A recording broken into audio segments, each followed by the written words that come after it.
Koneksi antar materi tugas modul 3.1.A.8 pengambilan keputusan berbasis nilai-nilai kebajikan sebagai pemimpin. Saya Dwi Ati Indrianingsih, calon guru penggerak angkatan 5 dengan fasilitator Bapak Joko Prasetyo dan pengajar praktik Bapak Slamet Widiantoro hendak menyampaikan koneksi antar materi. Keterkaitan antara filosofi Ki Hajar Dewantoro dengan pengambilan keputusan berbasis nilai-nilai kebajikan sebagai pemimpin, yaitu bahwa filosofi Ki Hajar Dewantoro yang menyatakan patrap triloka, yaitu ing ngarsa sung tulodo, di depan memberi contoh, ing madya mangun karso, di tengah memberikan semangat, tut uri handayani, dan di belakang memberikan dukungan. Kaitannya dengan pengambilan keputusan, yaitu bahwa setiap pengambilan keputusan harus mengedepankan rasa tanggung jawab dan berpihak kepada murid. Ketika melakukan pengambilan keputusan sebagai pemimpin pembelajaran, hendaknya mengambil keputusan dengan bijak dan berpihak kepada kebenaran. Keterkaitan nilai-nilai kebajikan dalam pengambilan keputusan, ada saatnya ketika mengambil keputusan ada pertentangan antara nilai-nilai kebajikan yang kita yakini dengan kenyataan yang dihadapi. Sebagai contoh, keputusan yang harus diambil apakah harus sesuai dengan peraturan yang ada, tetapi tetap harus mengedepankan nilai kebajikan yang harus diterapkan, misalnya rasa kasih sayang atau kasihan kepada siswa. Keterkaitan pengambilan keputusan berkaitan dengan pendekatan coaching, yaitu bahwa pengambilan keputusan itu hendaknya memiliki kesadaran penuh. Artinya setiap pengambilan keputusan sudah mempertimbangkan berbagai hal. Saat mengambil keputusan bisa mendengarkan secara aktif masukan dari berbagai pihak, sudah hadir secara penuh untuk mengambil keputusan dan mempertimbangkan potensi yang ada di sekitarnya. Keterkaitan kemampuan guru dalam mengelola dan menyadari aspek sosial emosional yang berpengaruh dalam pengambilan keputusan, khususnya masalah dilema etika, yaitu bahwa guru selaku pemimpin pembelajaran akan mengalami dilema etika. Ketika pengambilan keputusan bertentangan dengan nilai kebenaran, seorang guru harus menyadari bahwa secara sosial emosional untuk mengambil keputusan yang terbaik, memperhatikan rasa welas asih dan peduli khususnya kepada murid. Keterkaitan antara kasus yang dihadapi fokus pada masalah moral atau etika, ataukah kembali kepada nilai-nilai yang dianut seorang pendidik.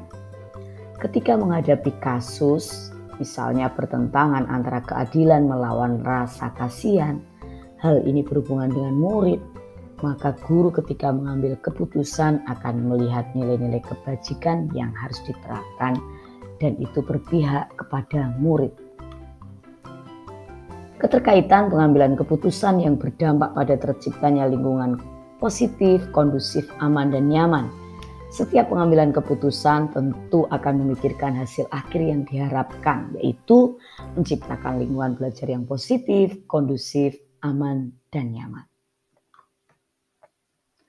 Tantangan-tantangan yang saya hadapi dalam pengambilan keputusan, apakah keputusan yang sama saya ambil sudah memerdekakan murid? Apakah keputusan yang saya ambil sudah berpihak kepada murid? Apakah pengambilan keputusan yang saya ambil tidak bertentangan dengan situasi kondisi yang dihadapi saat itu? Seorang pendidik akan melakukan refleksi dan melakukan pengambilan keputusan yang tepat. Sebagai kesimpulan, sebelum saya mempelajari modul ini tentang 4 paradigma dilema etika, 9 langkah dalam pengambilan keputusan, sebenarnya telah ada kasus yang sifatnya 4 paradigma etika. Akan tetapi dalam pengambilan keputusan belum menerapkan 9 langkah dalam pengambilan keputusan. Saya banyak belajar bagaimana mengambil keputusan dengan tepat dengan langkah-langkah yang benar dan ada pertentangan di dalamnya dengan mempertimbangkan berbagai hal.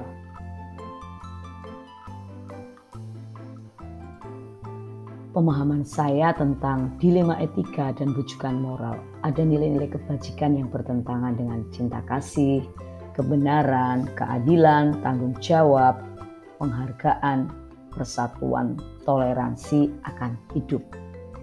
4 paradigma pengambilan keputusan yang saya pelajari yaitu individu melawan kelompok, ada rasa keadilan melawan rasa kasihan, kebenaran lawan rasa kesetiaan, jangka pendek lawan jangka panjang.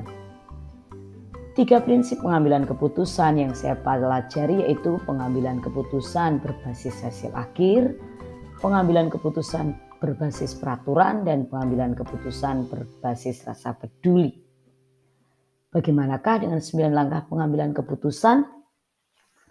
9 langkah pengambilan keputusan yang saya pelajari yaitu mengenali nilai-nilai yang saling bertentangan, menentukan siapa yang terlibat dalam situasi ini, kumpulkan fakta-fakta yang relevan, kemudian ada pengujian benar atau salah, uji ilegal, uji regulasi, uji intuisi, uji publikasi, uji panutan idola, pengujian paradigma benar lawan benar, melakukan prinsip resolusi, investigasi opsi trilema, buat keputusan, lihat lagi keputusan, dan refleksikan. Saya belajar yang di luar apa yang saya pikirkan yaitu tentang investigasi opsi trilema. Hal yang baru yang saya pelajari, pengambilan keputusan yang tidak terduga.